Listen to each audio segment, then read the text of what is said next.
ఈరోజు మా అమ్మ వాళ్ళ ఇంటి నుంచి నాకు చిన్న పార్సల్ వచ్చింది. ఇదే అనమాట ఆ పార్సల్. చూడండి ఎంత మంచిగా ఉందో.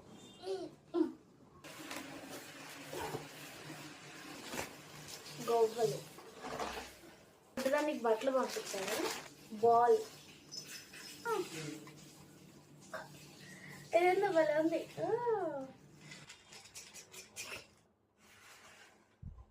ఇది నాకు పంపించారో మా పాపకు పంపించారో తెలియదు.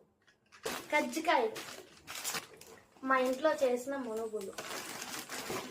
ఇదొకటి సొంటి మా పాప కోసం. కారపొడి మా నాయనమ్మ చేసి పంపించింది, చాలా టేస్ట్గా ఉంటుంది. నెయ్యి, ఇవి కూడా బట్టలే. రాగి పిండి, ఇది మా అమ్మ చేసి పంపించింది. ఇదొక హెవీ బరువు పెట్టేలోకి పగిలిపోయింది అన్నమాట. అడుగుని పెట్టారు అందుకే పగిలిపోయింది. అయితే ఇవే నెక్స్ట్ వీడియోలో కలుద్దాం. Bye bye.